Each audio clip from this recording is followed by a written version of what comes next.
unus vobiscum. Sahabat peradaban kasih ekologis yang terkasih, selamat berjumpa dalam renungan harian bersama saya Romo Alois Budi Purnomo PR melalui channel ini. Semoga panjenengan selalu sehat, tetap semangat tanpa sambat, dan selalu bahagia. Kebahagiaan yang bersumber dari Tuhan Allah kita. Mari kita awali perjumpaan kita dengan bersatu di dalam doa. In nomine Patris et Filii et Spiritus Sancti.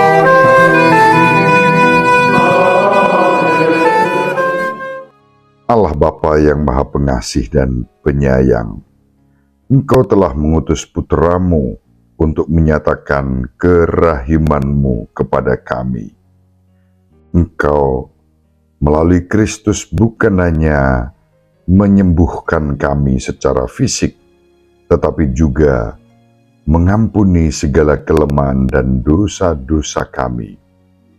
Anugerahilah kami keterbukaan dan kerendahan hati untuk menyambut kerahiman-Mu dalam Yesus Kristus Putramu Tuhan dan pengantara kami sepanjang segala masa. Amin. In nomine Patris et Filii et Spiritus Sancti.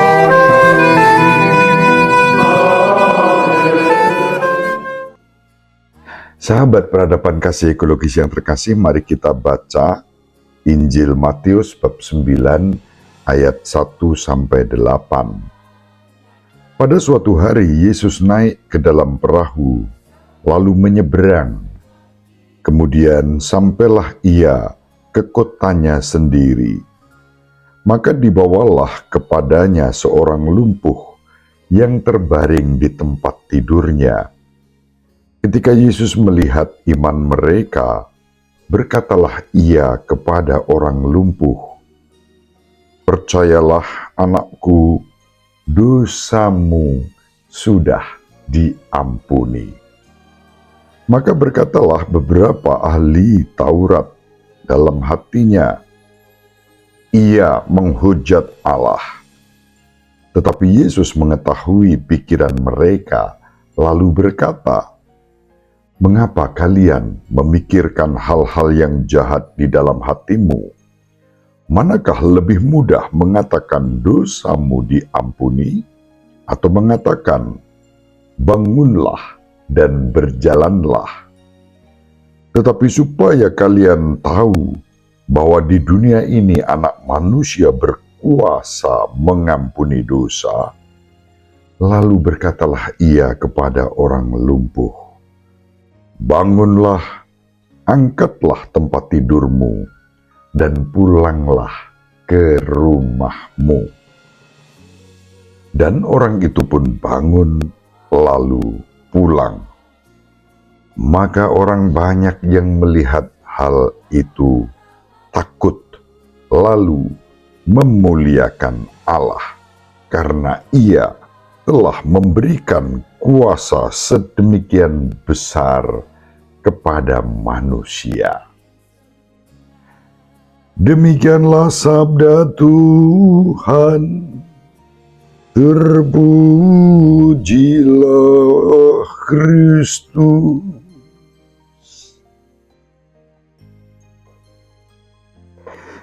Sahabat peradaban kasih ekologis yang terkasih, Injil yang diwartakan kepada kita pada hari ini menunjukkan kepada kita bagaimana Yesus tampil dengan wibawa, dengan kuasa dalam otoritasnya sebagai putra Allah yang maha tinggi.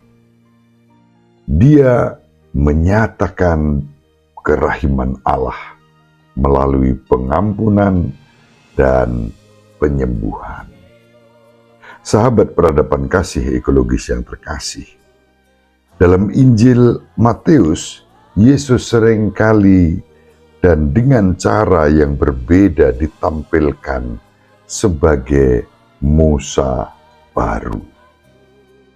Sama seperti Musa melakukan 10 perbuatan besar di Mesir sebelum di hadapan Fir'aun.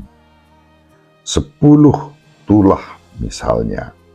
Demikian pula Yesus sebagai Musa baru menyatakan 10 perbuatan besar yang dinyatakan kepada manusia. Bedanya, Musa memberikan 10 kekuatan besar itu untuk membebaskan umat dari Mesir. Yesus menunjukkan karya-karya besar, 10 karya besar yang ditampilkan oleh Injil Matius untuk membebaskan kita dari belenggu dosa. Nabi Musa berdasarkan perjanjian di Gunung Sinai, Yesus Kristus sebagai Musa baru memberikan otoritas untuk perjanjian baru yang dimeteraikan dengan sengsara, wafat, dan kebangkitannya untuk membebaskan kita semua dari belenggu dosa. Sahabat peradaban kasih ekologis yang terkasih, Yesus sebagai Musa baru membuat tindakan-tindakan penuh daya ilahi sebagai mujizat. 10 perbuatan besar yang ditunjukkan Nabi Musa diperbaharui oleh Yesus dalam 10 karya besar, penyembuhan, pengusiran setan, membangkitkan orang yang mati, dan di dalam angka 10 ditampakkan otoritas. Otoritas Nabi Musa, otoritas Yesus sebagai Musa baru untuk menyelamatkan umat manusia. Yang dibutuhkan adalah iman, kepercayaan, mengandalkan Yesus seperti yang dilakukan oleh orang-orang yang membawa orang lumpuh kepada Yesus. Yesus melihat iman, kerendahan hati, dan juga keberanian orang-orang itu menembus kerumunan banyak orang dan kemudian membawa orang lumpuh itu kepada Yesus. Yesus bertindak bukan hanya menyembuhkan orang lumpuh itu secara fisik, tetapi juga menyembuhkan orang lumpuh itu dari belenggu dosa. Otoritas Yesus tampak ketika Yesus mengampuni dosa orang lumpuh itu. Tantangannya adalah ahli-ahli Taurat yang tegar tengkuk bahkan menuduh Yesus menghujat Allah ketika Yesus mengampuni orang lumpuh itu. Namun Yesus kemudian menantang ahli-ahli Taurat itu. Mungkin mengatakan dosamu diampuni jauh lebih gampang. Apa buktinya? Tetapi mengatakan kepada orang yang lumpuh itu, bangun dan berjalanlah, dan kemudian itu terjadi. Di sanalah otoritas Yesus sebagai Musa baru yang membebaskan kita dari belenggu dosa dengan segala dampaknya terjadi. Sahabat peradaban kasih ekologis yang terkasih, mari kita saling mendoakan agar kita diberi rahmat untuk berani menyambut Yesus dalam kerendahan hati, tapi juga keberanian seperti yang dilakukan oleh orang lumpuh bersama teman-temannya untuk terus mencari, menemukan, dan mengandalkan Tuhan Yesus Kristus di dalam kehidupan kita. Dan Bapak Yusuf selalu mendoakan kita. Semoga panjenengan semua, sahabat peradaban kasih ekologis yang terkasih, bersama seluruh anggota keluarga dimanapun berada, dibimbing, dilindungi, dan diberkati oleh Allah yang Maha Kuasa, Bapa dan Putra dan Roh Kudus. Amin. Terima kasih, salam sehat, tetap semangat tanpa sambat, selalu bahagia, kebahagiaan yang bersumber dari Tuhan Allah kita. Salve, shalom, salam sejahtera, berkah dalam.